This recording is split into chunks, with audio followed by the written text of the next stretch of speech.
Hello दोस्तों, आप सभी को मेरा नमस्कार। मैं हरेंद्र सिंह यूट्यूब चैनल पर आज आपके लिए टॉप 10 की क्लास 12वें दिन की क्लास लेकर आया हूँ। तो ये जो है आपके 100 क्लास कराई जाएंगी और 100 क्लास का मतलब 100% जॉब। तो बने रहना मेरे साथ, मैं आपके लिए बहुत अच्छे अच्छे क्वेश्चन लेकर आऊँगा। तो ये यहाँ से जो क्वेश्चन कराए जाते हैं, 11वें क्वेश्चन का आंसर आपसे कमेंट में बोला जाता है। कुछ बच्चे नहीं कर पाते हैं, आखिर क्यों? प्लीज़ समझो, क्लास की वैल्यू समझो। पहला क्वेश्चन आपके सामने, साधारण ब्याज की किस वार्षिक दर से कोई धनराशि 2 वर्ष के लिए निवेशित की गई, यदि इसे 1% अधिक पर निवेश किया गया होता तो 24 रुपये अधिक मिलते, वह धनराशि क्या है? बहुत अच्छा क्वेश्चन है, इंपॉर्टेंट क्वेश्चन है। आप इसको पढ़ाना बहुत बड़े बड़े तरीका से करते हैं। ये SSC 10+2 2012 में 2010 में आया हुआ क्वेश्चन है। तो देखिए कैसे करना है। आपको बोला है 1% अधिक, तो 1% में टाइम से गुणा कर दो, कितना हुआ? 2 हो गया। 2% 2% हमारा 24 रुपये को डिनोट करता है। 2% 24 रुपये को डिनोट करता है। प्रिंसिपल होता है 100%। प्रिंसिपल जो होता है वो आपका 100% होता है। तो 24/2 गुणा 100, समझ रहे हो? वैल्यू वैल्यू अपॉन किसकी मल्टीप्लाई चाहिए, किसकी? इससे भी हो जाएगा ये, ठीक है। 2 से इसको काट दो, 12 बार 1200। ये क्वेश्चन बहुत इजी होते हैं। सीधा आपको अगर दिया है ऐसे 24 रुपये, तो 1 गुणा 2 गुणा 100 कर दो, ये आपका आंसर आ जाएगा, ठीक है। और ज़्यादा शॉर्ट करना है पेपर में, हमको इस प्रकार से करना है। बहुत अच्छा क्वेश्चन है, एक बार में हो जाएगा। अगला क्वेश्चन, क्वेश्चन नंबर 2, कितने वर्ष में 8,000 रुपये 3% वार्षिक साधारण ब्याज की दर से उतनी आय देगा जितना कि 5 वर्ष में 4% साधारण ब्याज की दर से 6,000 रुपये पर? तो आपके लिए ना, कोई धन है, धन को ब्याज पर उठाया तो वो क्या होगा, उससे जो एक्स्ट्रा इनकम आएगी, जो ब्याज आएगा, वो हमारी आय कहलाएगी। तो यही क्वेश्चन है। 8,000, आपका फॉर्मूला ये सिंपल इंटरेस्ट बराबर P/R/T/100, इस वाले फॉर्मूले से ही करना है। आपको क्या करना है, पहले धन से जो ब्याज आती है वो दूसरे धन से उतनी ही आनी चाहिए, ठीक है ना। तो आपको कंडीशन के दोनों कंडीशन में ब्याज बराबर बोला है। 8,000 प्रिंसिपल है इंटू 3 इंटू टाइम नहीं पता, टाइम निकालना है, बटे 100 बराबर जितना कि 5 वर्ष में 6,000 गुणा 4 गुणा 5/100। ये 100 से 100 कट जाएगा, ठीक है। अब ये और शॉर्ट कर लो, ये 2 जीरो कट गए, 3 जीरो कट गए। ये 4 से काट दो इसको, 4 दूनी 8, 2 3 6 हो गया। टाइम बराबर 5 ईयर। सेम क्वेश्चन, और अच्छा क्वेश्चन, आगे आंसर। इस प्रकार से ये आपका आंसर, बहुत इजी क्वेश्चन है आपके। ये भी एग्जाम में आया हुआ, RRB 2007 में आया हुआ क्वेश्चन है। अगला क्वेश्चन, साधारण ब्याज पर दी गई एक धनराशि 2 वर्ष के बाद 720 और फिर 5 वर्ष के बाद 1020 हो जाती है, मूल धन ज्ञात कीजिए। इस वाले क्वेश्चन में इसकी लैंग्वेज को समझना है। इसकी लैंग्वेज जिसकी समझ में आ गया वो कर लेगा। इस क्वेश्चन में जो प्रॉब्लम है ना वो समझना है, और इसका बहुत ही अच्छा तरीका बताऊंगा मैं। देखना, 2 वर्ष में मिश्र धन मीन्स अमाउंट कितना हो गया? 720 रुपये। 2 वर्ष में अमाउंट कितना हो गया? इसमें ब्याज बढ़ी, धन कुछ भी था उसमें ब्याज बढ़ गया। अब क्या हुआ फिर, यानी कि वहीं से, ये आप क्वेश्चन यहाँ पर ये मत कर देना कि 5 वर्ष में, नहीं, ये बोला यहाँ 2 वर्ष के बाद, यानी कि 7 वर्ष में मिश्र धन कितना हो जाएगा? 1020 हो जाता है। यही क्वेश्चन है जो आपके लिए उलझन बनाता है। 2015 में SSC CGL में आया हुआ क्वेश्चन है, बहुत अच्छा क्वेश्चन। 2 वर्ष में तो इतना हो गया, 7 वर्ष में ये धन इतना हो गया, तो क्या कहेंगे? 5 वर्ष की ब्याज, यानी कि सिंपल इंटरेस्ट कितना, इसको डिफरेंस ले लो 300। तो भाई ये 5 वर्ष की ब्याज है। अब कहेंगे 1 वर्ष का ब्याज कितना होगा, 1 वर्ष का 5 से इसको काट दो, 5 6 30 60 रुपए। ठीक है, 1 वर्ष का ब्याज कितना हुआ, 60 रुपए। आपसे पूछा वह धन क्या है, इसमें कितने वर्ष की ब्याज है, 2 वर्ष की। जब 1 वर्ष में 60 रुपए मिलते हैं तो 2 वर्ष में कितने मिलेंगे, 120। कितना आया घटा दो, आपका आंसर 600 रुपए। प्रिंसिपल कितना है, 600 रुपए। क्लियर हुआ, बहुत अच्छा तरीका है। बहुत सर क्वेश्चन की लैंग्वेज ये थी, बस बहुत इजी, इससे भी इजी सिखाऊंगा मैं। पर मेरे साथ क्वेश्चन 20 सेट 20 के बाद आपके और अच्छे क्वेश्चन होंगे, एडवांस मैथ के होंगे। आज एडवांस मैथ का भी एक क्वेश्चन दिखाऊंगा आपको कैसे करना है। अगला क्वेश्चन, दी गई आकृति ABCD तथा BEFG क्रम से 8 सेंटीमीटर और 6 सेंटीमीटर भुजाएं वाले वर्ग हैं। अवांछित भाग का क्षेत्रफल क्या है।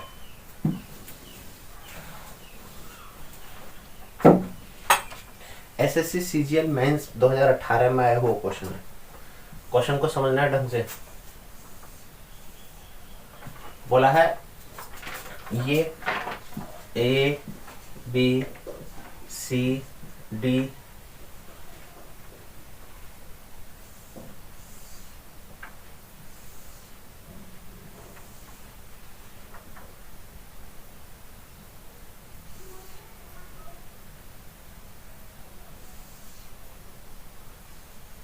ठीक है, ये क्वेश्चन है। इसमें इसको ये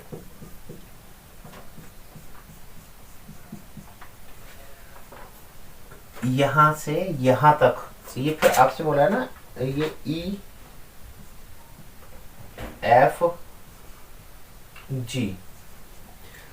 यानी कि ये वाली भुजा कितनी है, 6। ये टोटल भुजा यहां से यहां तक कितनी है, 8। ये भी 8, ये वाली 6, ये वाली 6, ये वाली 6, और ये टोटल यहां से यहां तक 8। समझ में आ रहा है क्या समझाना चाह रहा हूं। तो यह बाकी कितनी बची, 2 बची ना, और ये कितनी बची, ये तो 8 है ही। ये कितनी बची, 2, और ये कितनी है, 8 है।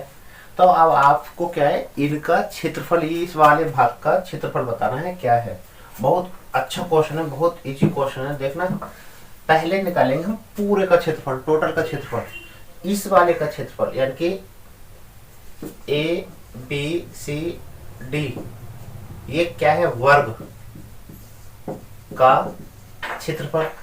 इसका प्रत्येक भुजा 8 है तो 8 की घात 2 हो जाएगा। भुजा का वर्ग का फॉर्मूला कैसा है, भुजा का वर्ग कितना होगा, 64। इस पूरे का क्षेत्रफल कितना, 64। क्लियर हुआ। अब इसका क्षेत्रफल कितना है, केवल इस भाग का, 6 6 36। अब ये भुजा 2 है, ये वाली भुजा 8 है। 8 दूनी 16 का आधा, ये वाला क्षेत्रफल कितना हुआ, 8 वर्ग सेंटीमीटर। ये वाला क्षेत्रफल कितना हुआ, 8 वर्ग सेंटीमीटर। ये वाला 36 वर्ग सेंटीमीटर। अब ये 8 है, ये 36 है, ये 8 है, टोटल हमारा 64 है। इनको अलग अलग जोड़ के घटा दो, यानी कि आपका 36 + 8 + 8 कितना हुआ, 52। यानी कि इस वाले भाग को छोड़ के बाकी जो हमने नोट किया वो 52 बैठा। इन दोनों का अंतर कर दो, कितना बैठा, 12 वर्ग सेंटीमीटर। यानी कि इस वाले क्षेत्रफल, इसका क्षेत्रफल कितना है, 12 वर्ग सेंटीमीटर। कुछ समझ में है, हार्ड है क्वेश्चन नहीं, बहुत इजी क्वेश्चन है। ये 36 8 8 52 हो गया, 8 8 64 हो गया, 64 में से 52 घटा दो, आपका आंसर। इससे भी इजी क्वेश्चन सिखाऊंगा, इससे भी हार्ड क्वेश्चन इजी तरीका से सिखाऊंगा। अगला क्वेश्चन, एक आयत की लंबाई में 10% की वृद्धि की गई और चौड़ाई में 10% की कमी की गई। क्षेत्रफल में प्रतिशत परिवर्तन है, क्षेत्रफल में प्रतिशत परिवर्तन पूछा है। बट आपको पता है क्षेत्रफल क्या होता है, L/P, किसका, आयत का। तो आपको ऐसे ही लेंथ में 10% की वृद्धि की गई और आपसे चौड़ाई ब्रॉड में 10% की कमी की गई, इसको परसेंटेज में पूछा है, कितना रह गया क्षेत्रफल 99%, तो हम क्या कहेंगे 1% कमी, 1% कमी होगी, ठीक है, ओके वेरी गुड। अगला क्वेश्चन, चित्र में 2x माइनस वाई का मान क्या है, बहुत अच्छा क्वेश्चन है।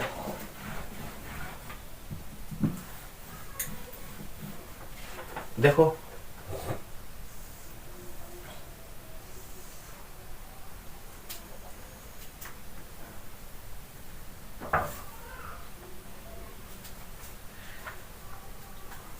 अगला question,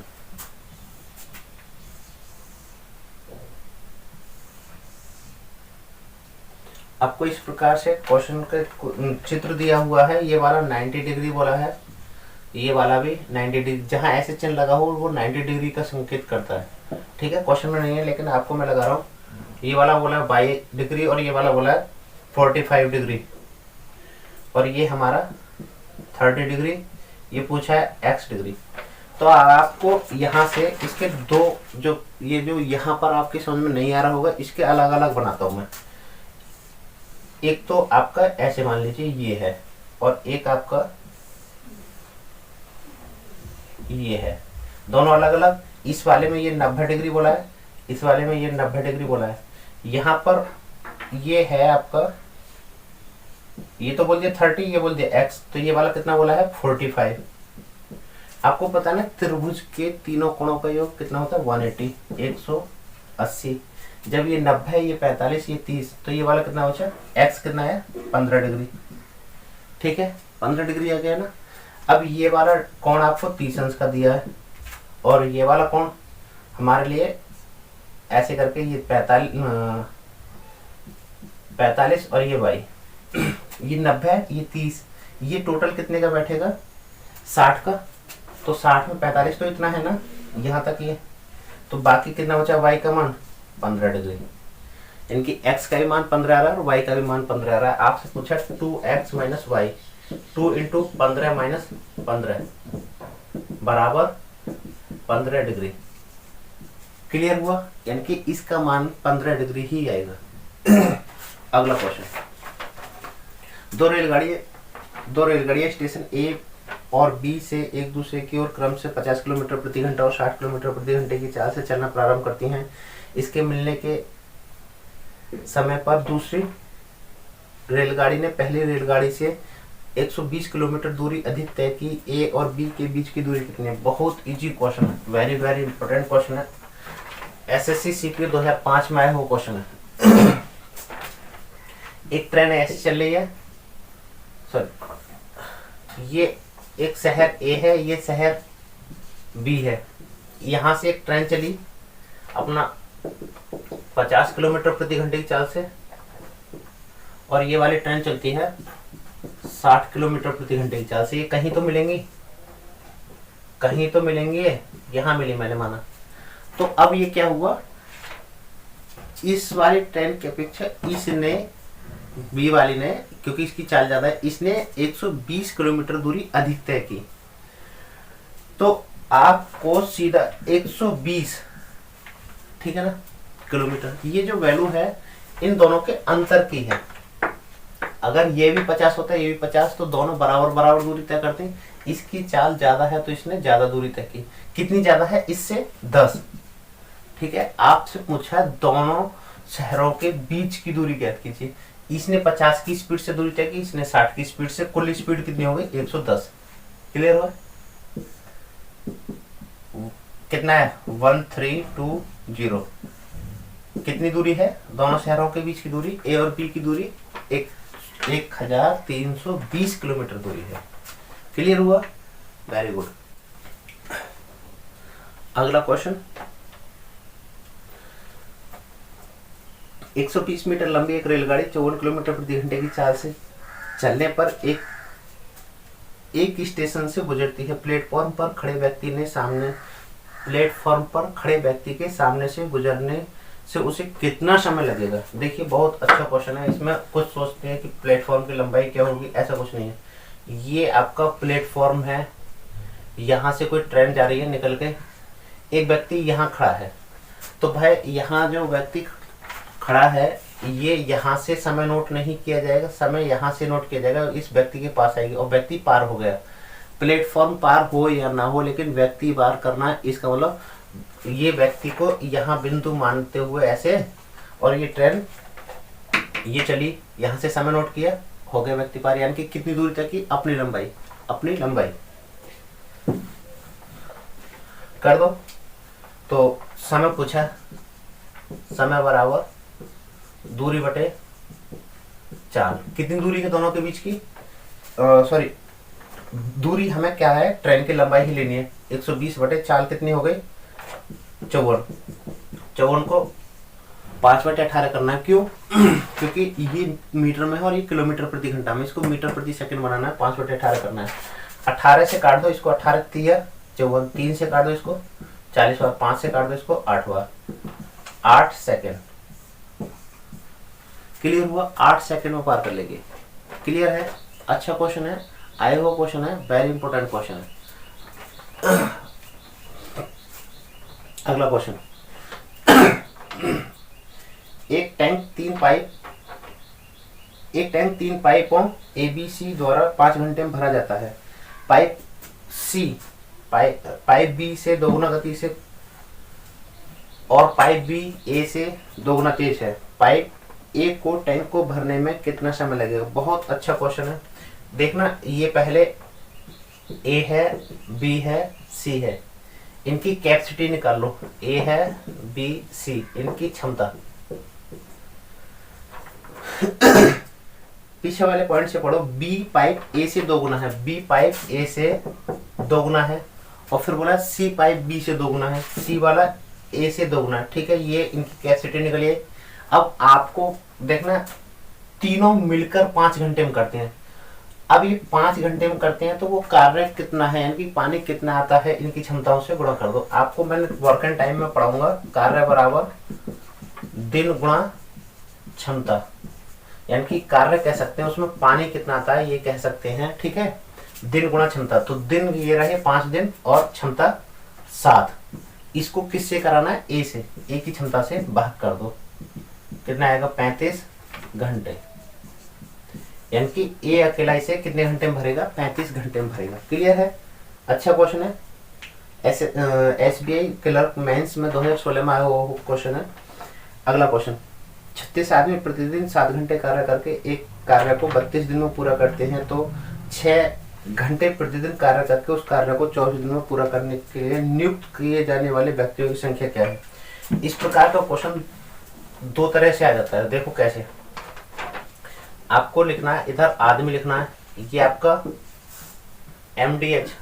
MDH upon W streak से होना है। आदमी है कुछ, कितने आदमी है, 36। कुछ दिन में करते हैं 32 दिन में, कुछ घंटे हैं कितने, 7।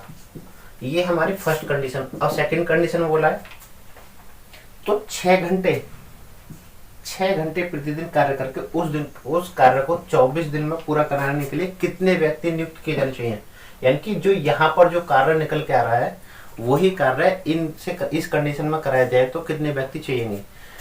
आपका 36 MDH मैन, ये M है, ये D है और ये H है, MDH हो गया। ये आपका वर्क नहीं है तो कोई बात नहीं, 36 गुणा 32 गुणा 7 बराबर X गुणा 24 गुणा 6। क्लियर हुआ। अब इसको काट दो, 8 चौक 32, 8 तिया 24। ठीक है, 6 से काट दो, 6 6 36 और 3 से और काट दो, 3 से 3 तिया 9। अब गुणा कर लो, 7 चौक 28, नहीं सॉरी 3 से काट दो 2 बार, 4 दूनी 8 सत्ते 56। X बराबर 56 आदमी। कितने आदमी है, 56 आदमी। पूछता है इसमें कितने व्यक्ति और चाहिए, अतिरिक्त व्यक्ति पूछता तो इसमें से हम 36 लेस कर देते, यानी कि 36 व्यक्ति तो उसके पास है ही, यदि अतिरिक्त व्यक्ति पूछता तो, लेकिन आपसे बस यही पूछा है, अतिरिक्त व्यक्ति नहीं पूछा। अतिरिक्त व्यक्ति पूछता तो इसमें से, क्योंकि 36 तो उसके पास है, 56 में से 36 घटा के 20 आंसर आता। 20 व्यक्ति और चाहिए। क्वेश्चन होता कि कितने व्यक्ति और चाहिए, लेकिन क्वेश्चन में पूछा है कि कितने व्यक्तियों की संख्या है, ठीक है ना, यानी कि अतिरिक्त व्यक्ति नहीं पूछा। अगला क्वेश्चन और अंतिम क्वेश्चन ये आपके डिस्प्ले पर है, ये आपको होमवर्क में दिया जा रहा है। मैं देखना चाहूंगा इसका आंसर कितने बच्चे कमेंट में देंगे। जो वीडियो को पूरा देखते हैं वो कमेंट में आंसर भी देते हैं, जो नहीं देखते तो वो कमेंट में आंसर भी नहीं देते। यदि किसी को डाउट होता है तो वो बता दिया करो, मैं नेक्स्ट क्लास में ये होमवर्क वाला क्वेश्चन करा दिया करूँगा। अभी जो लॉकडाउन में जो प्रॉब्लम आ रही है, लाइट की प्रॉब्लम हुई, तो ये जल्दी ही सॉल्व होगी। मेरे साथ बने रहना। मुझे मत देखिए, मेरे माइंड को देखिए। ये मैं आपको उंगलियों पर रटवा दूंगा। नौकरी लेनी है तो मेरे साथ बरकरार बने रहना। जॉब मिलेगी, पक्का मिलेगी, मेरे साथ रहना। चलते हैं, मिलते हैं अगले क्लास में। जय हिंद।